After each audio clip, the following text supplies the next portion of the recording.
ഈ നടി ആക്രമിക്കപ്പെട്ട കേസിലെ രണ്ടാം പ്രതിയായ മാർട്ടിൻ ഒരു വീഡിയോ ഷെയർ ചെയ്തിട്ടുണ്ടായിരുന്നു.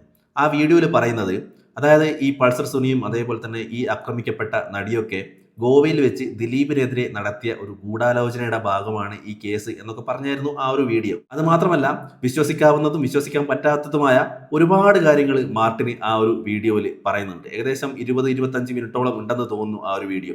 സോഷ്യൽ മീഡിയയിലൂടെ എല്ലാവരും ആ ഒരു വീഡിയോ കണ്ടും കാണും. ഇപ്പോൾ നമ്മൾ ന്യൂസ് ചാനലുകളൊക്കെ എടുത്തു നോക്കി കഴിഞ്ഞാൽ കാണാൻ പറ്റുന്നത്, ആ ഒരു വീഡിയോ ഷെയർ ചെയ്യുന്നവർക്കെതിരെ നിയമ നടപടി സ്വീകരിക്കും എന്നാണ് ന്യൂസ് ചാനലുകളിലൊക്കെ കാണാൻ പറ്റുന്നത്. ഇവിടെ എനിക്ക് മനസ്സിലാവാത്ത ഒരു കാര്യം, അതായത് കോടതി വെറുതെ വിട്ട, അതായത് കുറ്റവിമുക്തനാക്കിയ ഒരു വ്യക്തിയാണ് ദിലീപ്. പക്ഷേ ദിലീപിനെതിരെ ഇപ്പോഴും ന്യൂസ് ചാനലുകളിലൊക്കെയുള്ള ചർച്ച എന്ന് പറയുന്നത്, ദിലീപ് തന്നെയാണ് കുറ്റക്കാരൻ, കോടതി വെറുതെ വിട്ടാലും ഞങ്ങൾ വെറുതെ വിടില്ല എന്ന തരത്തിലാണ് പല ന്യൂസ് ചാനലുകളിലും അതേപോലെ തന്നെ സോഷ്യൽ മീഡിയയിലൂടെയൊക്കെ പലരും പോസ്റ്റ് ചെയ്യുന്നതും കമന്റ് ചെയ്യുന്നതും. അപ്പോൾ ഇവർക്കെതിരെയൊന്നും നിയമ നടപടിയൊന്നും സ്വീകരിക്കാനുള്ള ഒരു വകുപ്പും ഇല്ലേ?